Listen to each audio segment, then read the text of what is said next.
Okay. Then on this place I started washing them aluminium part, and I helped myself with an extra soup or something. Yeah. I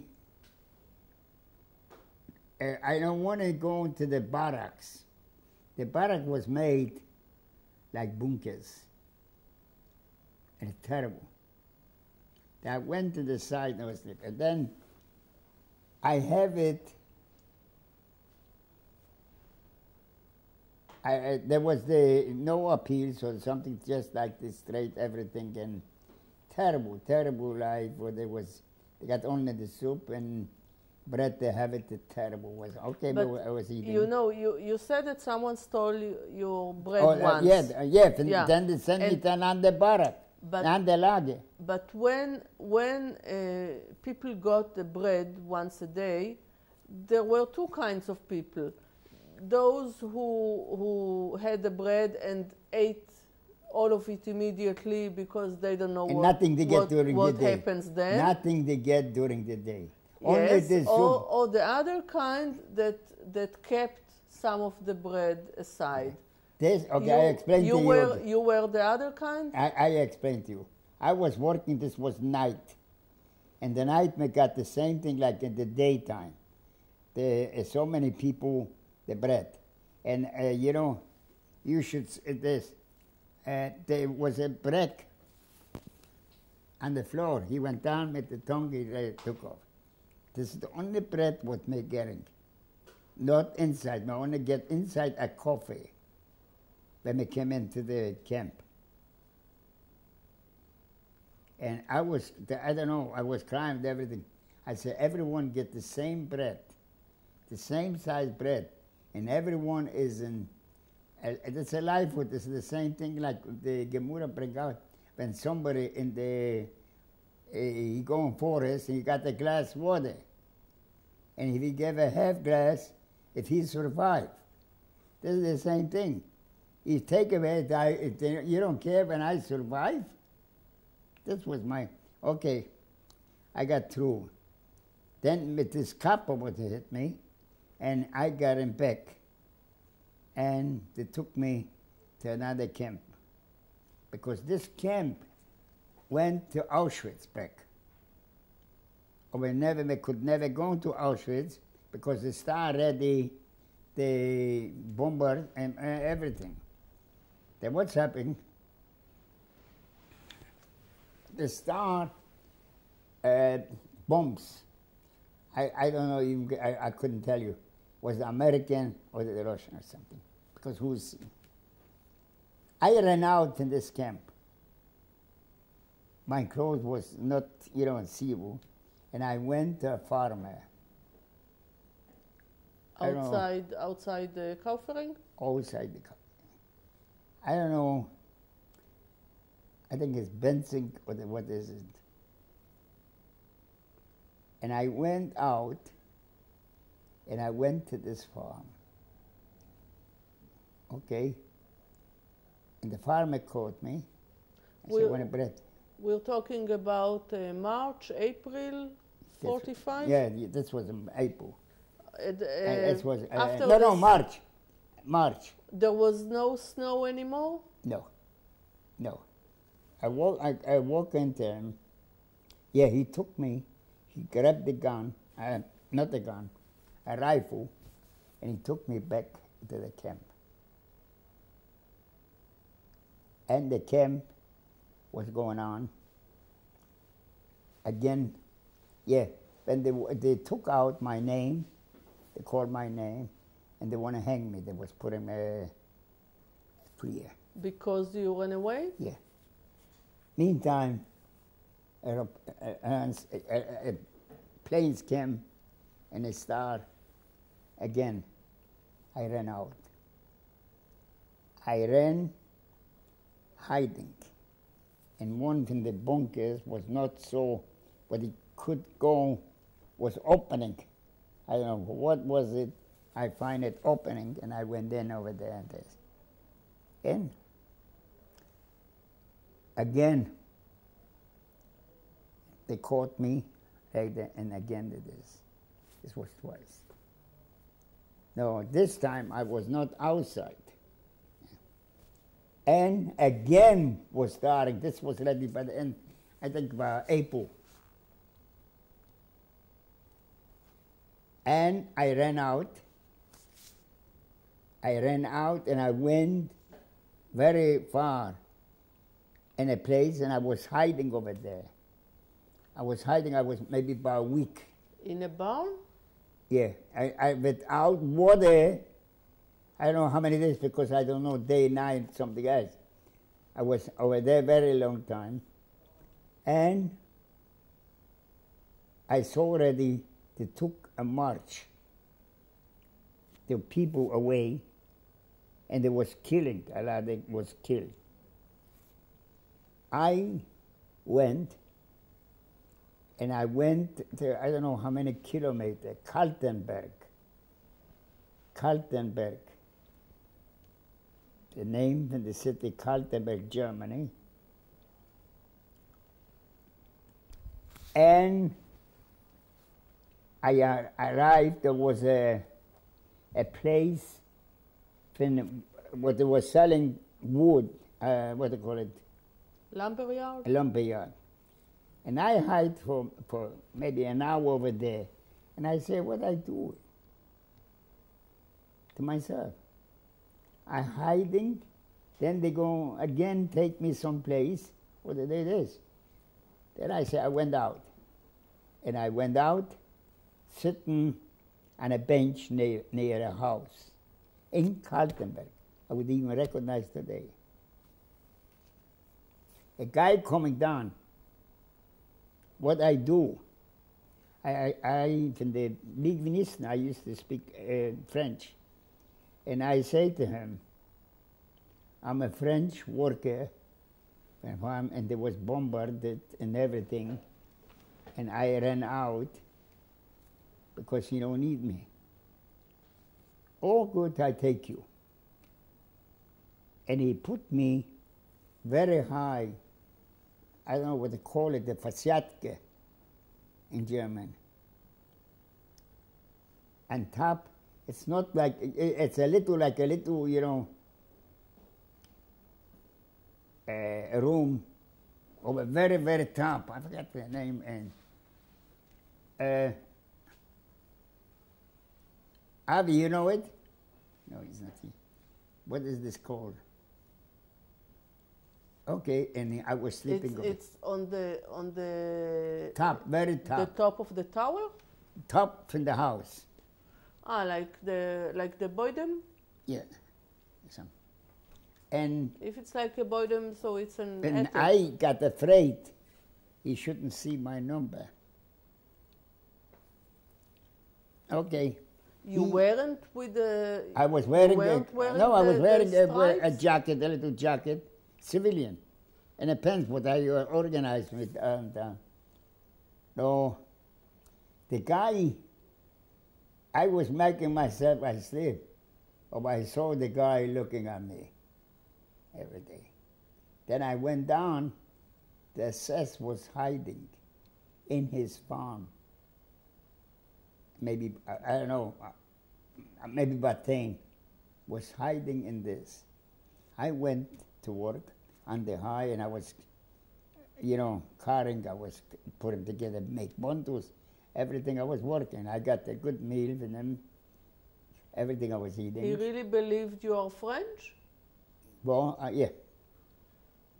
Was perfect French. And this was on, and then the American was here already. And I still was working, I got afraid when the American going back. Because I saw still the SS inside. I still was working till maybe, I don't know, I would say over a week till I got out. This was till now. You want to move? Now, after you were liberated, you were all by yourself. Yes. And now, I want to hear what happened to you, but unfortunately, we have a restriction of time, so we have to do it a little bit shortly. So, if you can give me the headlines of what happened to you after the liberation. After the liberation, I went in the place Benzing, call it. Over there, a lot of Holocaust, whatever the survivors came, and I went to the mayor and the Bürgermeister, and I have it a room, one room, and I have it a room for the women, for girls. At that time, did you have the feeling that you are the only survivor? Yeah, I know it. I know my father and everything, you know. No, I'm not talking about your family, but you knew that other Of course other they were the Jews same were, thing like I was in this year. You met them there? No, I don't met them, but I know, they came in the Prashak over they came like this already somebody.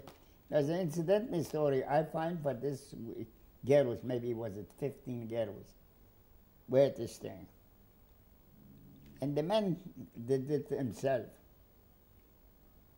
One day a woman come and she came to me and she asked me, she don't have what she looking for her husband is in hospital. And she want to go and see him. No, she can't be overnight. She have to get, because there was a curve not to walk in the certain hours that time. I went to them girls what I brought them, and I brought food. I was organizing food to the farmers, like X they don't want to give it, or meat or something else, bread. I brought them. Then the woman don't want to let her in because she still wear the pasha. I got very mad. I asked her, I got one room, one bed. I don't have it where to put it. I say, it's the only thing you want. If you want it, you can have the bed, or I have the floor, or either way. I say, I can't do nothing, it's up to you. She trusts me. She have the bed. And then in the morning, I went to the Bürgermeister, in someplace else. I got for her a suit. I got shoe for her, underwear, everything I got for her, and I gave her, and she went away. And I, after so many years, not even a woman, absolute no bother me with whatever. I did. Okay, then I got the job, started again, by the American in the PX. I was assistant APO 61. APO 61. And there's the PX, and I was over there having, shop, everything got to do. And I was not married. I got the place, everything. Then I went to Poland. I want to see perhaps somebody go show up for a cousin and everything. Everyone. I went to Częstochowa. And this was a couple of days before, Sukkot,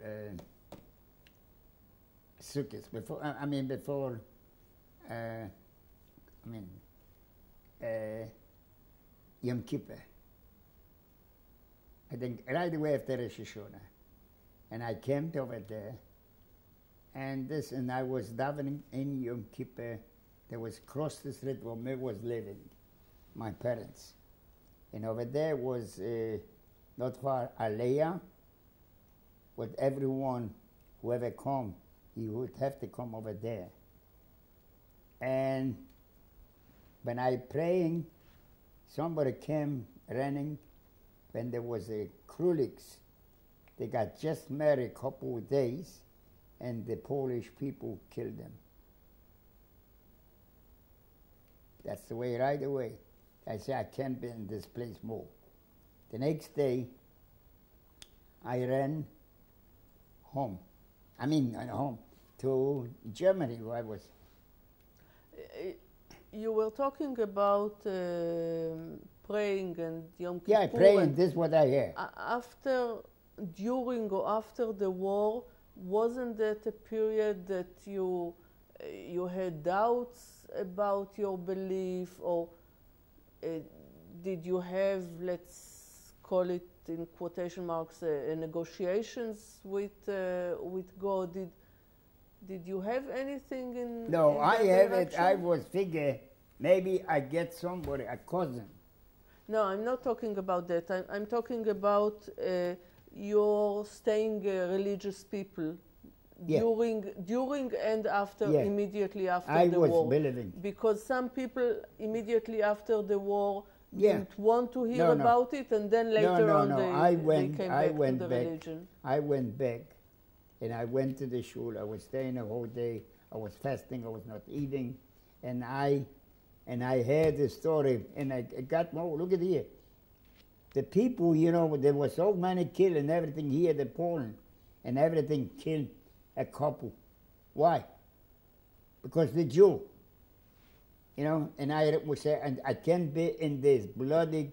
Poland was more blood. And you stayed in Germany from 45 till 52? Yeah, I have it something later. Think here what I did.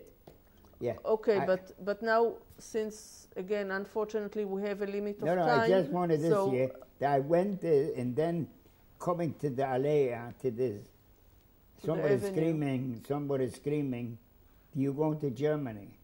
I say yes. Then they came down. I should go up to this. I was on the first floor. Over there, they was giving out ration, a piece of bread with sugar. I don't even took it because I don't need. I have it. Then somebody asked me I should take this woman alone to Germany. I said, everyone going. Then they start. My wife was an orphan before the war.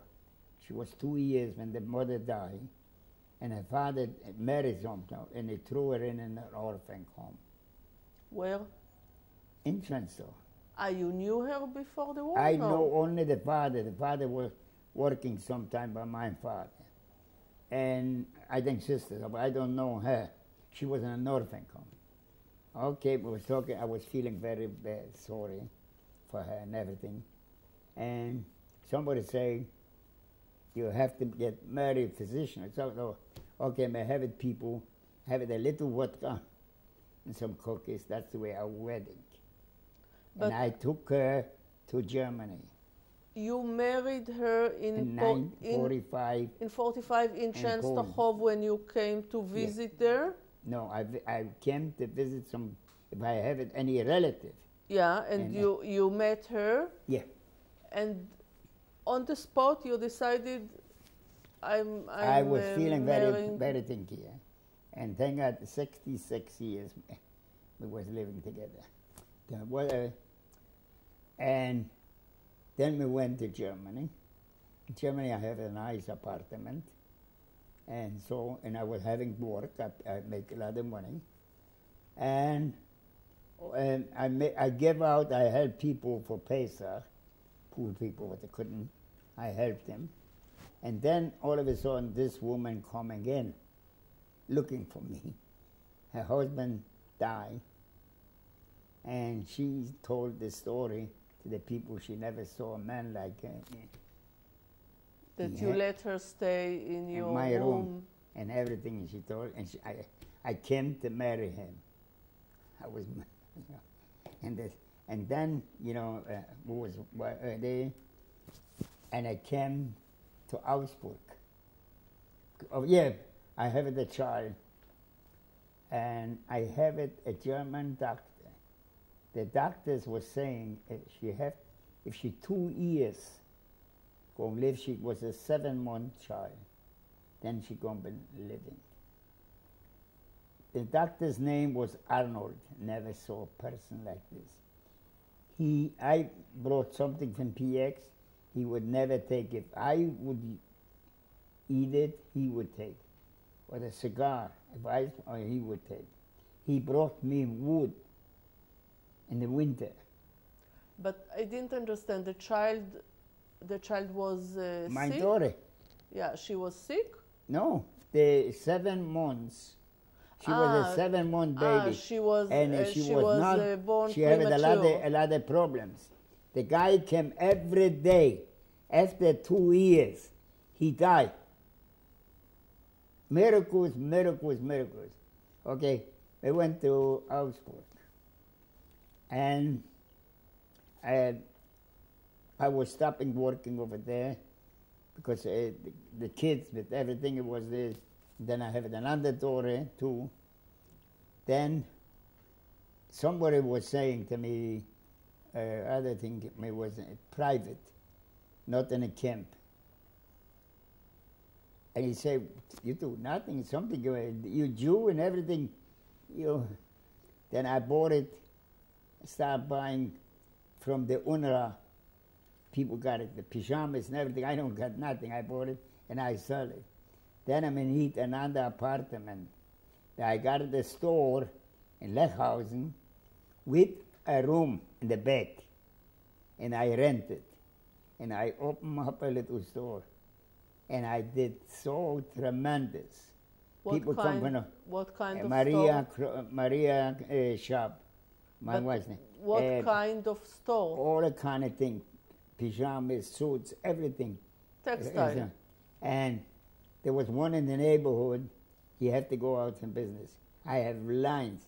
Then I have it, one day was it, what you call it, from the bikes. And I say, whoever win in Augsburg, I going to give them the clothes from everything from A to Z. And people come from all over, and I did a very good business. And when did you decide to go to America? I actually was not so, because they was doing, they had 2 places. In Israel was problem. I really want to go, something else is, it's a very, my father received from the, to go to Israel. There was, before, not everyone could go to Israel. You said you had a certificate. What? You said your father had a certificate, or He had a certificate, and he gave it to another guy where he got more kids, Michalevich. And he gave him, and he said, next year, here you go. What year was it? He gave him because he got... But when was it? 1938. 1937. 1937. He never got it there. He said, I'm going to go. And when you were in Germany, you had to decide if you want to go to America. Yeah, I want to go to Israel. The Israel was a very, very tough because there was with the Arabs and so, and going in from one thing to the other one, my wife said, let's go to America. And in America, we have a tough time to get into, matter of fact. And later on, I even don't want to go into America now. Now, I don't want to go into Germany, stay in Germany. I could make very good in Germany out. No, I got afraid of my kids. I don't want them when they marry Germans. So in 52, you went to America 52. With your wife and how many children? 2 kids. 2 children. And you went to New York. Yeah. The beginning was not easy. No one waited for you with open arms. Correct. I did it. And another thing I go, it's a thing so, I came today, I have it, what I was helping a friend in Germany, what he was in America, and he married, and he promised me so much things to do, and I pay to bring me to this, a Leica, and another thing, diamond ring. for the Bronx. Did nothing for me. I came like today, he say, okay, I'm going to take your wife and the kids because I just bought new furniture, new bed. For you, I don't got a place. Okay, thank God for this. 8th Avenue in Manhattan is a station, bus station. I came, I went in and I was sitting the whole night. Then I find a newspaper, a Polish, and I find they're looking for work, and he makes sandals. I went to him, and I speak Polish, and he was sure I'm a Pole. He took me in, and he told me one thing. Right away, he said, this is a Polish factory. May have to fight the Jew bastards. That's the way he said. What do you do? What can he do? I took the job. What factory was it? What? What factory? What kind? In Manhattan, 22nd. Yeah, shoe. Shoe Sandals, factory? yeah, sandals. Every day he showed me, he teach me, and in 2 days I know how to make a sandal. How everything cut, everything out, the stencils and everything. Every day say, may have to fight the Jew. Till maybe I was working 3 weeks. Then I got a job